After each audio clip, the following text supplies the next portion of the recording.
This is the first ever episode of STORYVD. So what exactly is STORYVD? Well, it's a series where I take real life stories from Reddit and try to animate them as faithfully as possible. But why? Why would I do this? Well, back when I was still running my channel, I used to read a lot of Reddit stories, and I always thought it would be pretty cool if someone actually animated these stories, so I decided to be that someone. But how? How can I animate these stories without drawing? Well, I discovered that there is an amazing program called Piskel, which allows you to animate using a pixel art style. And then I learned how to use that program, and voila, here we are. So yeah, let me know in the comments what you think of this idea. And enough about that, let's get into the story. On the morning of September 27th, 2018, a 4-year-old girl named Lily was dropped off at her daycare by her mom in San Francisco. The girl seemed to have a great time playing with her friends until lunchtime. She asked her mom to pick her up early because she wanted to go home and watch the new episode of her favorite show. Her mom agreed and picked her up at around 12:30 p.m. Then they went home and watched TV together. But at around 1:30 p.m., Lily told her mom that she needed to throw up. Her mom took her to the bathroom, but she just threw up a little bit of water. Then they lay her down on her bed, and she fell asleep for around 30 minutes. When she woke up, she was feeling better. So her mom dressed her up in her coat and took her out to play. They went to a park nearby their house where Lily played on the jungle gym while her mother sat on a bench waiting for her to finish playing. But after around 10 minutes of playing, Lily came off the jungle gym and said she wanted to go home. Her mom agreed and they headed back home. At around 3:30 p.m., Lily's dad came home from work and he started playing with her in the living room. At around 4:30 p.m., Lily's mom told him that she was going to run to the grocery store because they were out of milk. Her husband told her not to be long and she promised that she wouldn't be. She kissed him and Lily goodbye and went to the store. In the meantime, Lily's dad made her and himself some dinner while her mom was still gone. At around 5:15 p.m., her mom came back home and knocked on the door. She opened the door. To her horror, she found her husband lying on the floor, unconscious, and Lily nowhere to be seen. She immediately called 911 and told them to send an ambulance to her house. Paramedics arrived shortly after and brought her husband to the hospital, but he was pronounced dead on arrival. The police officers searched the house for Lily, but they couldn't find her anywhere.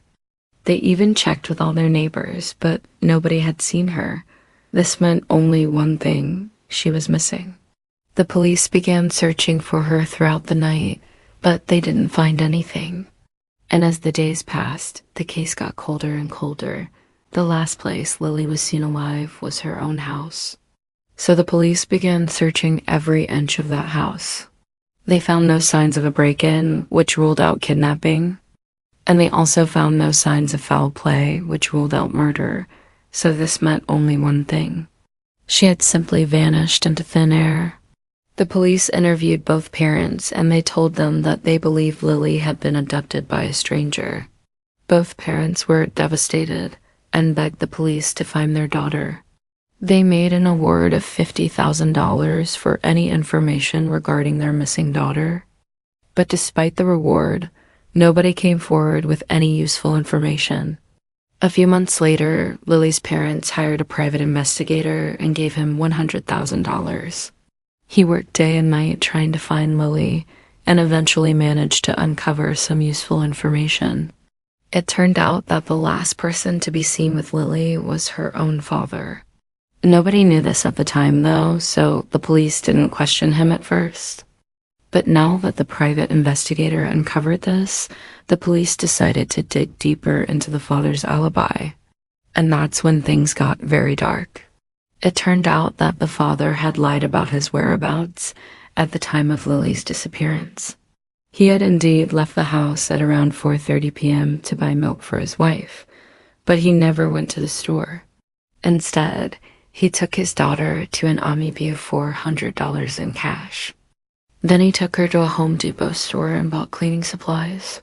After that, he drove her to a shopping mall where he bought her a Barbie. He then took her to a library where he left her off and went to gamble. By the time he came back, the library was closed and he couldn't find Lily anywhere. He searched for her for a few minutes before heading home. When he got home, he saw his wife frantically searching for their daughter. He asked her where Lily was, and she told him that she was missing. That's when he realized that he had accidentally left her at the library. Shocked, he immediately called 911 and reported her missing. All of this was, of course, a lie. The father had taken his daughter to the mall and the library to throw her away. After he did that, he went gambling and returned home to stage the crime scene.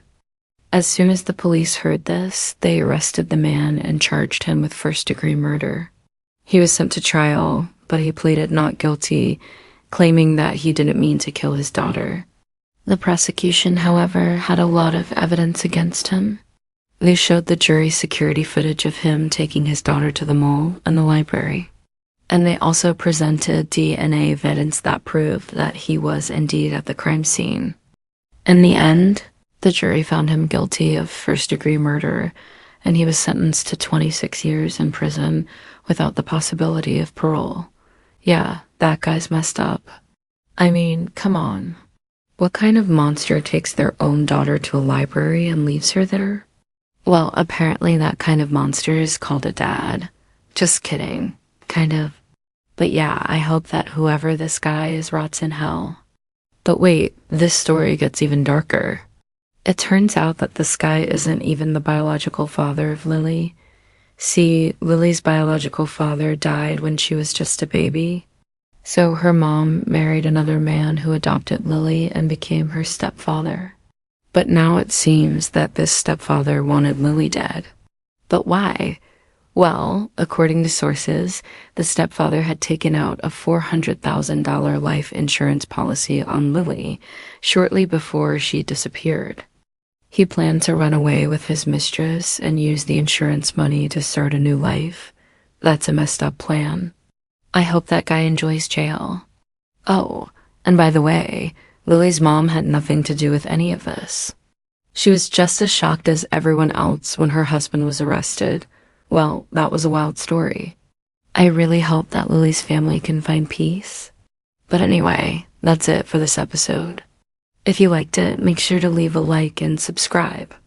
And if you disliked it, leave a dislike and tell me why in the comments. And finally, if you want to see more content from me, you can follow me on social media or check out my page.